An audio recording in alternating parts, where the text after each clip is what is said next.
Assalamualaikum warahmatullahi wabarakatuh. Selamat datang di channel Risalah Allah. Channel ini berisi konten kajian Kitabullah. Materi yang dideskripsikan merupakan hal-hal yang jarang sekali dibahas di jagat ini. Tentunya dan dipastikan Anda akan mendapat sesuatu yang baru setelah menonton channel ini. Dipastikan juga bahwa apa yang dideskripsikan channel ini bukan merupakan pola pikir saya sendiri dan bukan merupakan pola pikir manusia lainnya. Tapi yang dideskripsikan ini adalah sesuatu yang berasal dari Kitabullah dan yang pasti akan mencerdaskan, bukan membodohi. Silakan subscribe, like, dan share jika berkenan dan dirasa bermanfaat bagi kita semuanya. Bismillahirrahmanirrahim. Assalamualaikum warahmatullahi wabarakatuh.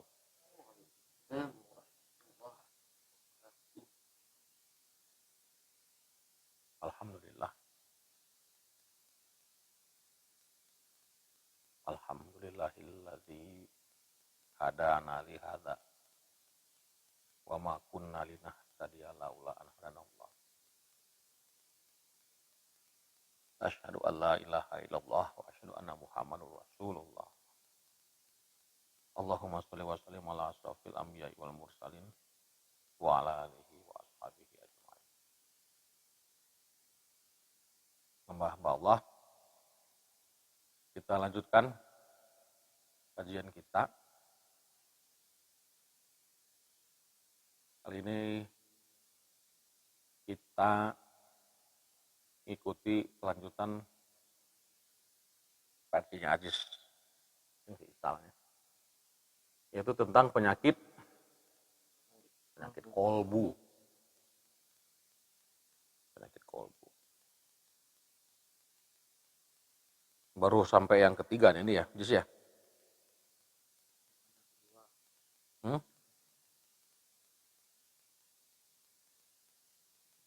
Ketiga sekarang mah. Baru sampai yang kedua, ayat yang ketiga. Baru sampai yang kedua. Sekarang yang ketiga.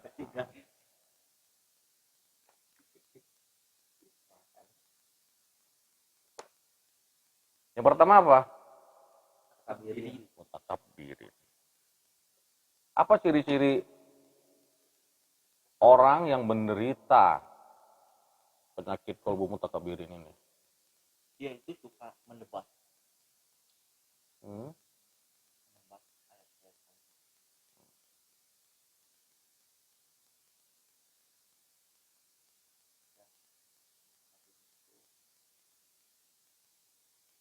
Dia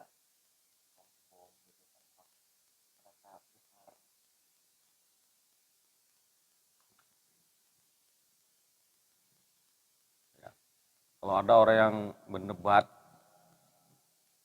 memprotes ayat, berarti itu indikasi bahwasanya orang tersebut pengidap penyakit kolbu mutakabbirin. Kabur. Penyaho ayat, tapi merotes ayat. Yang kedua, ya kalau penyakit flu itu kan ada gejalanya kan, bersin-bersin, berarti kena flu tuh gitu kan. Sama. Suka debat, suka protes, berarti itu dia sedang menderita penyakit kolbu mutakabbirin. Yang kedua apa? Akinah. Akinah apa indikasinya?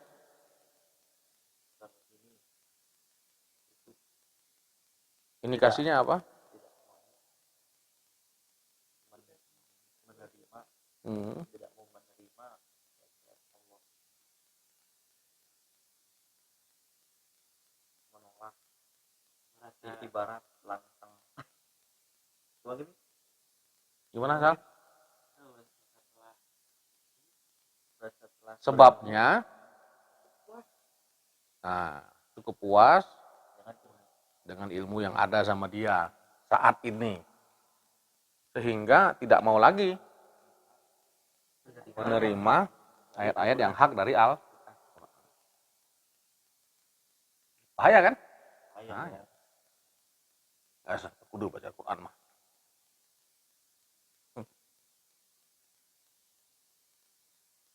Nah, selanjutnya ini makin bahaya lagi nih. Bahaya. Kita bahas ini bukan untuk nyalah-nyalahin orang ya. Kita bahas ini untuk introspeksi diri kita sendiri. Bawa-bawa, iya, orang. Itu gunanya binatul insan teh. Untuk membina insan kita sendiri, bukan insan orang. Peduli itu orang ah.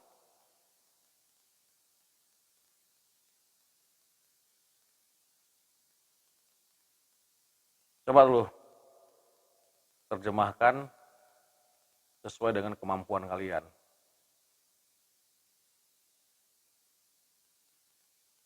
XH ya.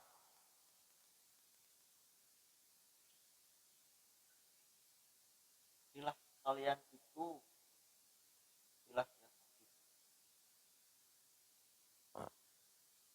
maka orang-orang yang tidak mau dan tidak percaya akan kepada hari Jadi eskatologi. Jadi langsung komprehensif ya. Ilah wahid berarti bukan ilah ana, bukan ilah hawa, bukan ilah.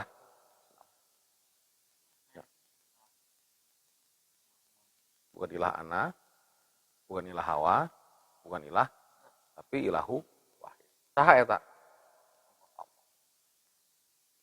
Gitu. Kalau kajian Ma'rifatullah ini dibahas pasti nanti. Jadi sifat ilah itu bukan sifat Allah yang asli. Tapi untuk mengkonter kasus. Ya. Karena ada ilah yang lain, ya, karena ada orang lain mengaku ilah. Si Ana itu kan. Karena ada sosok lain berbentuk ilah. Maka kalaupun kalian mau jadikan ilah aku, jadikan aku sebagai ilah. Nah, ingat.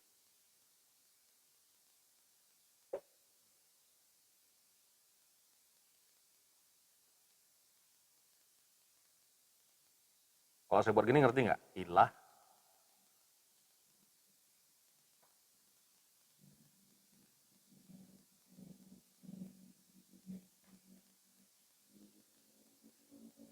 Ngerti nggak kira-kira?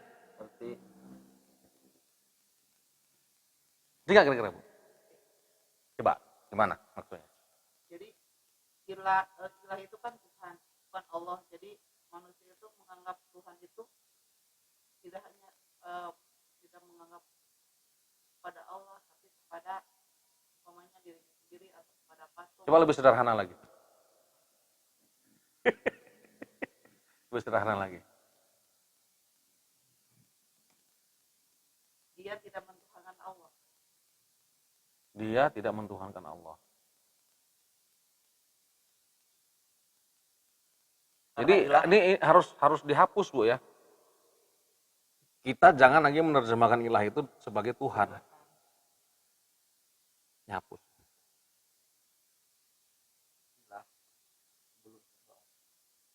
Nah,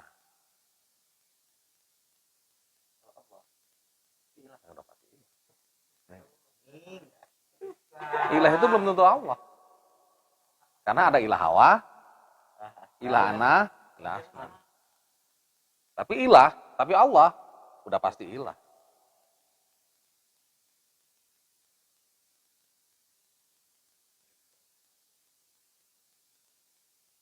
Coba contoh kalimat lain. Ini namanya balaghah, Bu. Pelajaran balaghah, komprehensif. Balaghah itu dewasa. Baligh kan? Lu dengar kata baligh? Satu kata itu.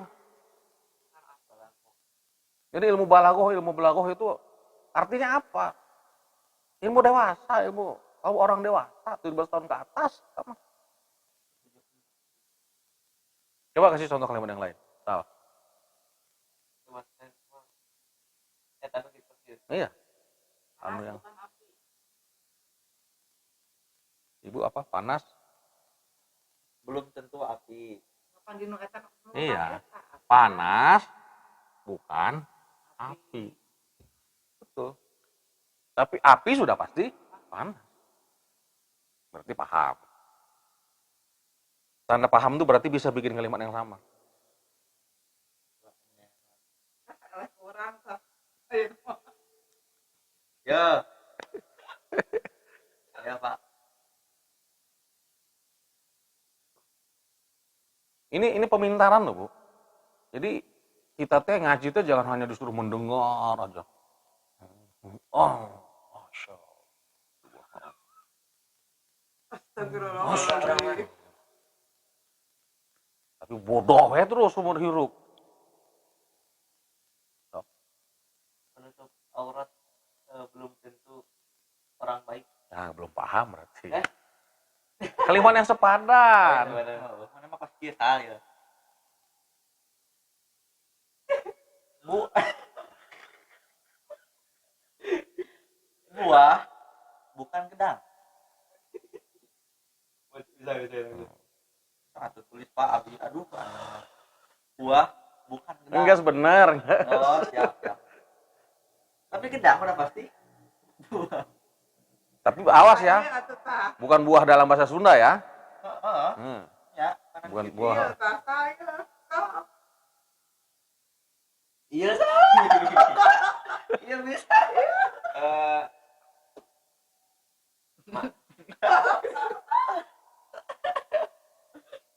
Manis bukan gula. Manis bukan gula. Ya kan? Bisa ngerti kan? Iya, ngerti kan? Gua gitu. Ngerti Nah, kan? enak gitu kan. Rada berbobot. Manis bukan gula. Manis tuh banyak. Bang WK juga manis. Ya, banyak penggunaan gitu. Tapi gula pasti manis. Paham ya? Ini balaghah nih. Gus Dur itu banyak menggunakan kata-kata seperti ini. Gus Dur itu. Mantik balaghahnya luar biasa. Makanya banyak orang yang terkecoh tuh kan. Mantap.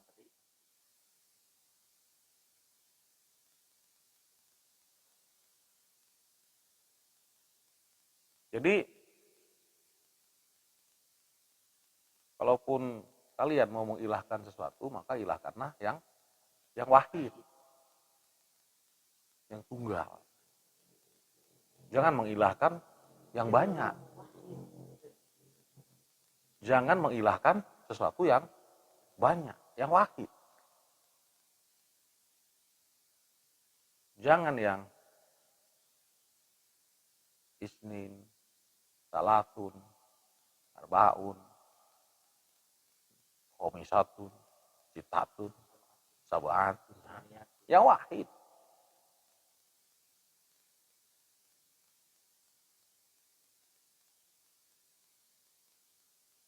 Terus,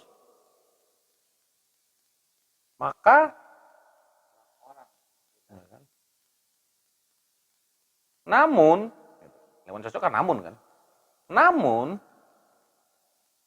orang-orang yang imannya tidak bekerja pada hal-hal ukhrawiyah,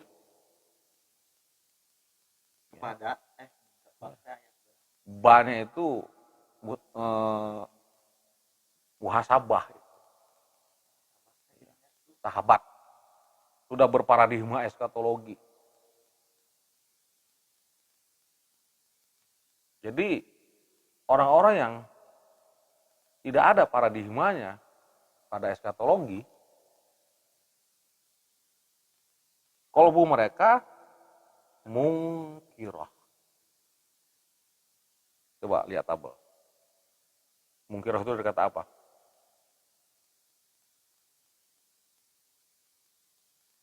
Mana indeks?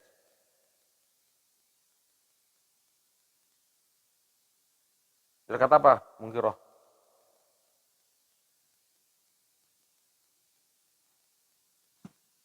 Dari kata apa, Jis? Oh.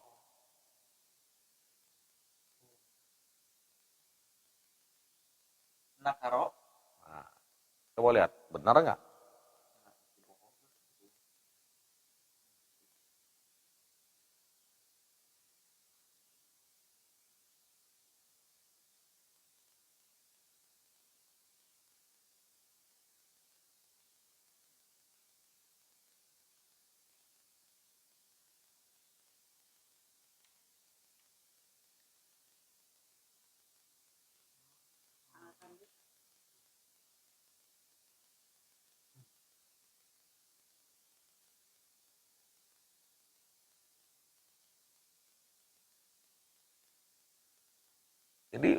Beda kan? Antara kafaro dengan nakaro. Apa itu kafir? Kafir itu artinya ingkar. Ingkar itu ada katanya sendiri. Iya. Beda. Nakirohum Pak. Mungkirun yung Ada nggak? Masuk nggak kategori di sini? ada. Hmm. Ada. Mungkirun. Dari kata apa berarti? Dia tabel. Dia tabel. Mungkiroh itu dia isim apa berarti?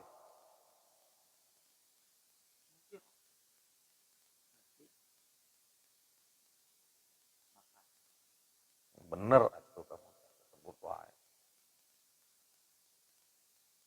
Dimakan apa tema wazannya? Cari di af'ala coba.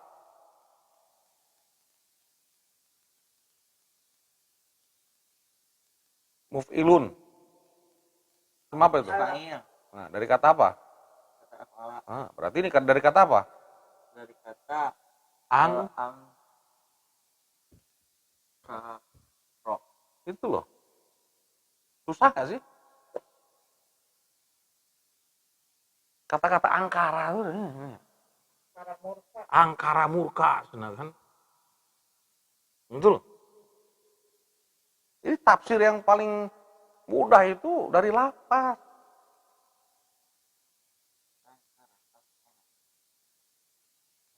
Jadi angkara itu bahasa Quran. Ya? Angkara murka. Artinya apa? Murka artinya apa? Marah. Marah. Terus dihijaukan angkara murka.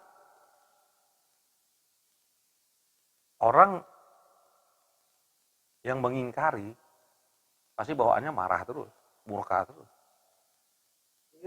Ya. Jadi murkanya itu karena angkara. Karena keingkarannya. Ya kan? Orang kalau tidak mengingkar dirinya salah, ya, ketika disalahkan, dia bakal murka nggak? Enggak. Karena dia tidak mengingkari kalau dirinya salah. Diakuinya dirinya, ya. Nggak bakal. Itu pas ketika disalahkan. Naon salah ente? Ya, diingkarinya.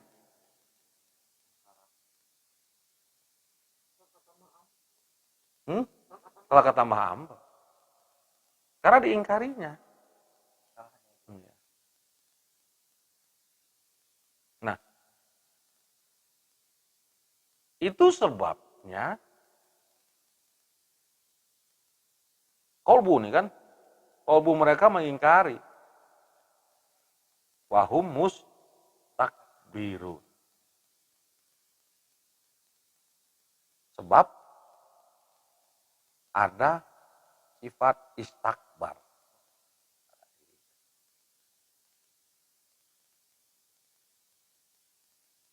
Apa sih istakbar teh? Sebut we takabur. Naon arti takabur?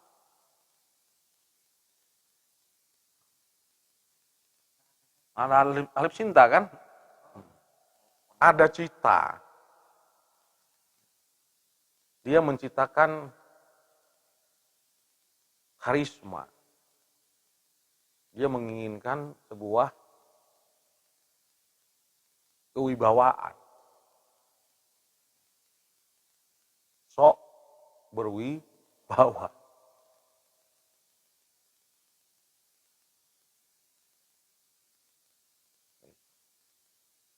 Akhirnya angkara.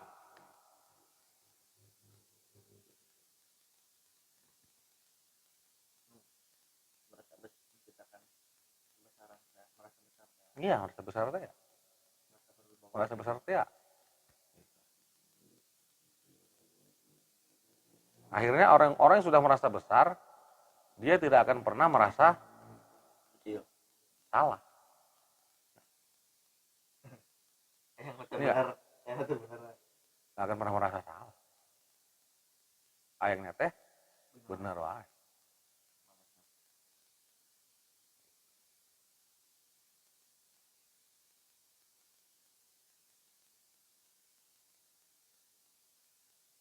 Jadi dijelaskan oleh ayat ini bahwa ilah itu wahid.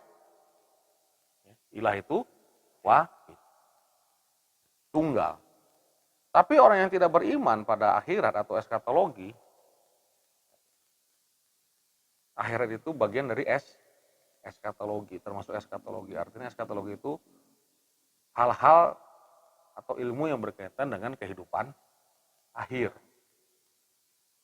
Rubiyah. Kolbu mereka mengingkari, mungkiroh. Ingkar itu urusan kolbiyah. Kafir, urusan akliyah. Itu bedanya.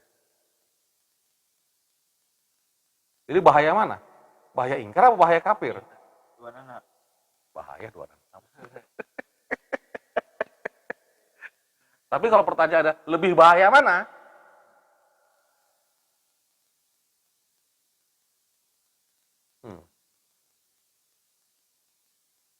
Kalau mereka mengingkari, maksudnya adalah bahwa konsekuensi beriman atau iman pada Allah dalam segala sifat-sifatnya itu merupakan satu kesatuan. Maksudnya satu kesatuan itu Allah akhir itu satu kesatuan. Yu'minu billah wal yaumil akhir. Konsekuensi beriman kepada Allah otomatis harus beriman juga kepada kehidupan akhir. Gitu. Karena memang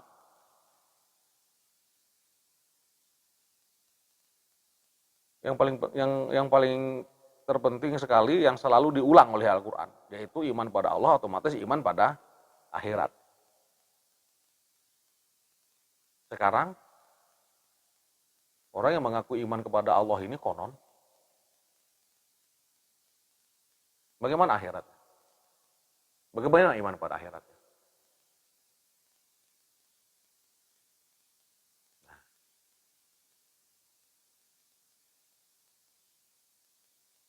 Akhirat yang diinginkan itu akhirat yang kenapa sih akhirat itu selalu digambarkan dengan hancurnya bumi? Ya kan? Kenapa sih akhirat itu digambarkan dengan hal-hal yang menakutkan, mengerikan?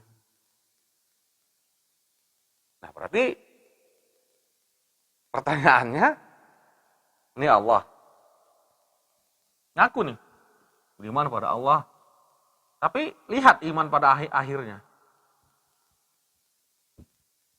Kenapa akhirat itu identik dengan kehancuran? Ya toh?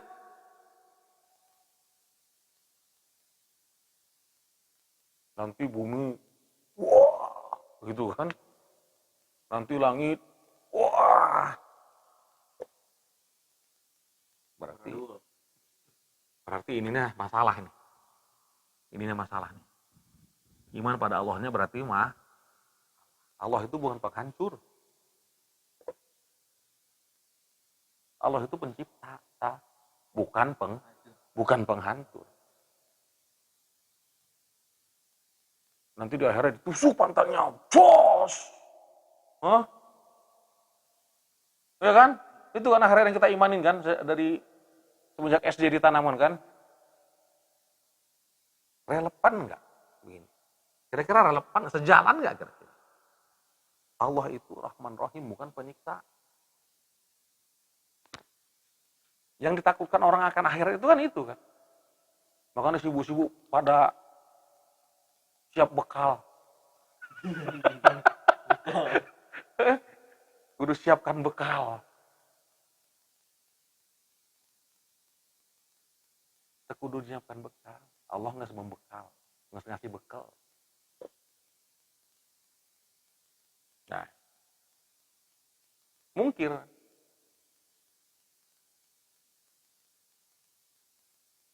jadi Allah akhir itu harus sinergis. Enggak. Sedang akhirat itu dijelaskan oleh Allah. Coba lihat di surat Duha ayat 4. Berapa? Aduh. Nah, ini biar sinergis nih. Jangan iman akhirat, tapi sieun keneh modar. Wal akhiratu khairul laka minal ula. Nah, jelas toh? Dan yang kemudian itu, dari akhir itu lebih khair, lebih baik daripada yang permulaan. Akhirat itu berarti khair. Tuh. Akhirat itu khair.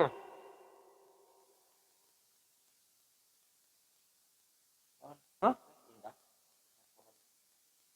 Anu khair itu tak? Akhirat itu khair, baik. Ingat.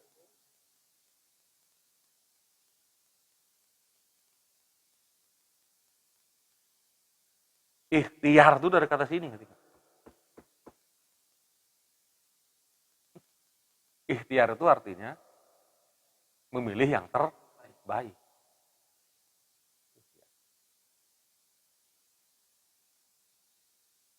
Itu satu. Bukan hancur. Bukan siksa. Akhirat itu sebuah kondisi yang lebih baik dari kehidupan yang sekarang ini. Akhirat itu lebih baik. Ini mau. Karena jasad juga nggak ada. Saat ini iman kita di batas jasmani.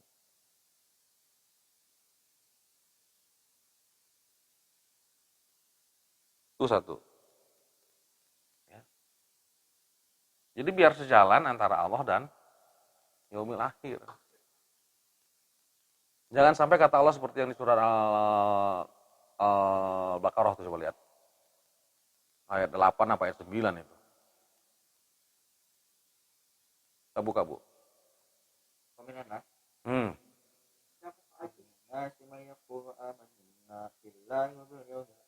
Tuh kan.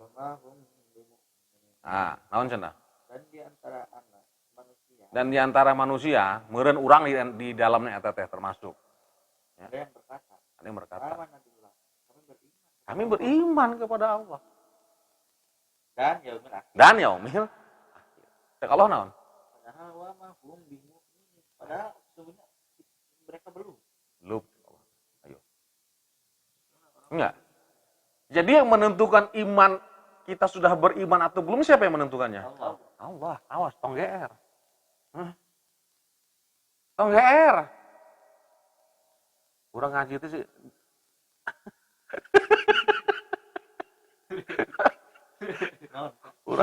Kurang ngaji tong. Jangan merasa udah beriman kali kita nih. Ya kan? Enggak. Ikhtiar. Ikhtiar untuk menjadi yang terbaik nanti di akhirat.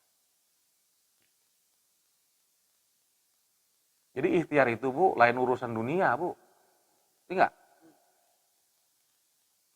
Jadi ini kadang-kadang, coba kalau kita nggak buka Quran, ngerti tuh kira-kira. Kalau kita nggak bermain nafas, bakal paham tuh. Itu loh. Iya, sarua itu lama ya. Jadi ikhtiar itu urusan ukhrawi. Tapi urusan dunia namanya kasab. Udah dibedakan.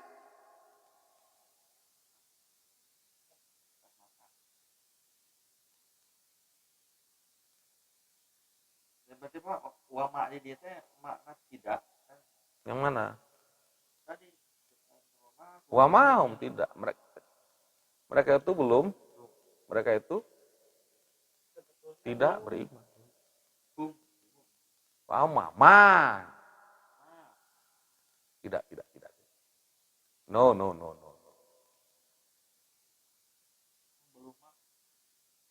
Ini enggak. Jadi penentunya bukan kita.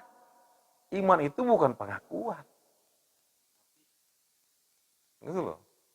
Allah yang menentukannya. Jadi yang bilang, yang pantas mengatakan kita beriman itu adalah Allah, lain orang sorangan, tong GR.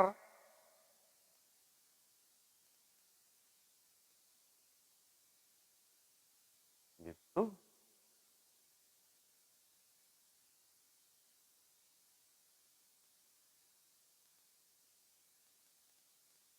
Jadi akhirat itu lebih baik daripada ini.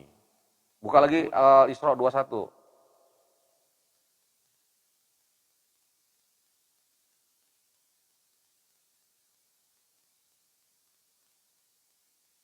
Unzur kaifa bantur nembak dulu malah nembak. Nantikanlah bagaimana kami menghabiskan kematian mereka. Akbar darajat baru tafsirnya. Nah, akhirat itu Akhirat itu derajatnya tinggi. Akbar. lebih besar, lebih bernilai.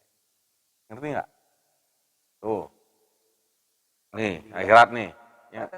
Yang pertama tadi khair, yang kedua akbar. Darajat. Derajat. Darajatnya lebih Fadilah eta Pak. Tadi kata fadilah. fadil. Berarti keutamaan eta. Iya.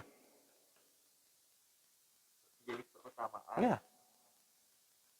Jadi fadilah itu yang lebih akbar adalah fadilah akhirat. Lain fadilah duniawi.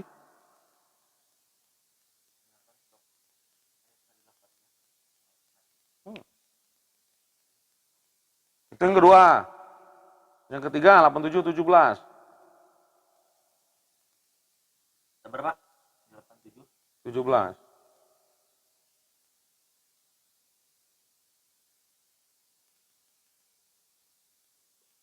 Wal akhiratu khairu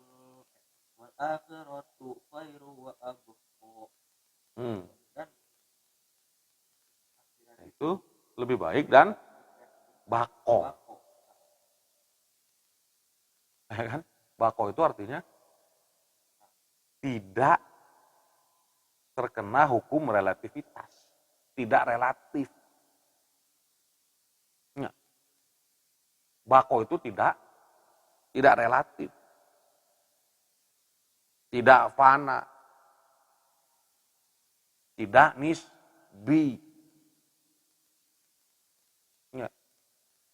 Kalau dunia kan relatif kan?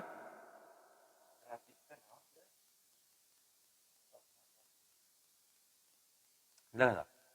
Oh, relatif. Mana boga kamus ternaon atau sih? Tadi buka.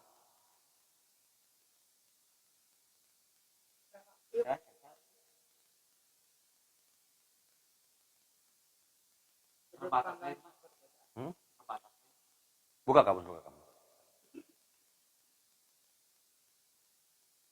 Wah, udah ini. Berapa kali ya lu? Lihat Google. Di Google gak ya KBBI. relatif adalah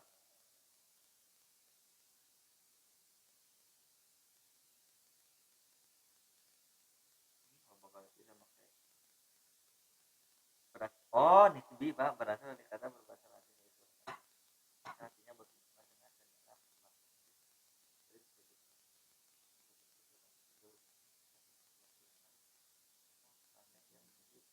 membawa relasi atau hubungan.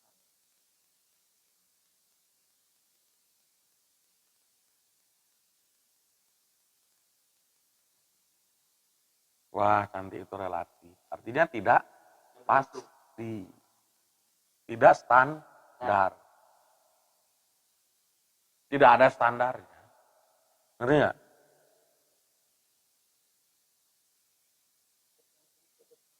Ya. Ya ada standar relatif. Nah, akhirat itu tidak relatif, tidak nisbi. Maka orang yang berpenyakit kolbu ya, tidak yakin akan nilai-nilai akhirat ini. Apa itu tadi nilainya? Khair, akbar, darajat wa tafdil, bako. Nilai-nilai akhirat itu. Gak yakin, diingkarinya. Kita ke akhirat mau ngapain sih? Kira-kira kita akhirat mau ngapain? Mau ke surga lah bang. Ya surga mau ngapain? Mau melampiaskan urusan dunia yang tidak puas ya?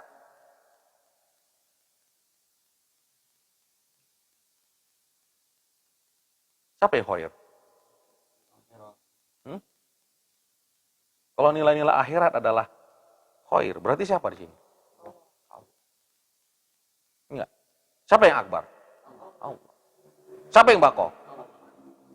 Berarti kita di akhirat mau ngapain? Berjumpa aja Allah tuh Pak. Ini enggak?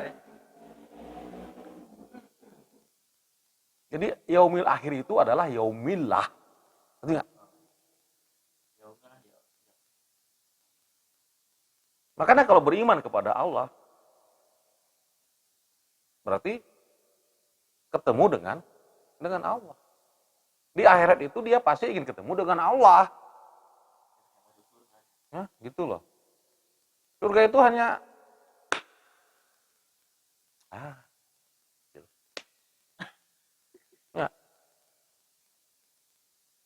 Karena jelas Allahu Akbar itu.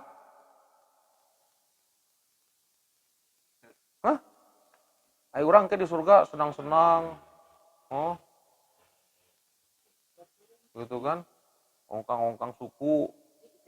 Ongkang leungeun, ongkang ya Allah gawe teh era.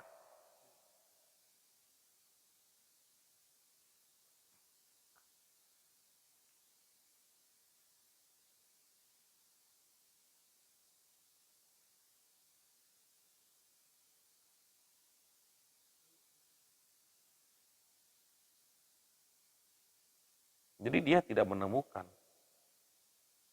nilai-nilai ukhrawiyah. Yang ditemukannya adalah sebuah keseraman. Kalau nggak keseraman adalah sebuah kesenangan. Ya kan? Gitu loh. Kalau mau kesenangan dunia, wes senang, mata. Dunia itu kesenangan, udah kita kasih kan? Dunia itu syahwat.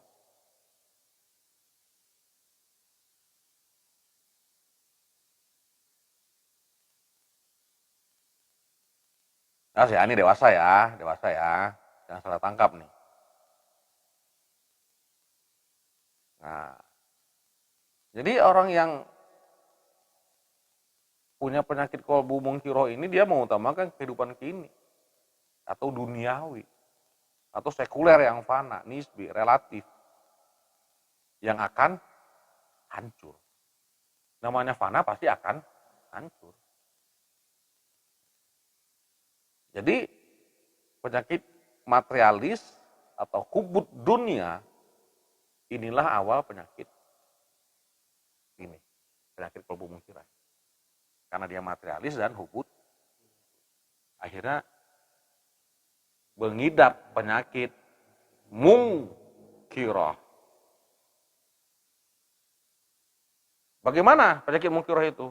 Tidak menemukan nilai-nilai ukhrawiyah. Padahal dalam pengakuannya dia beriman kepada Allah. Pantas kata Allah, mahum bimu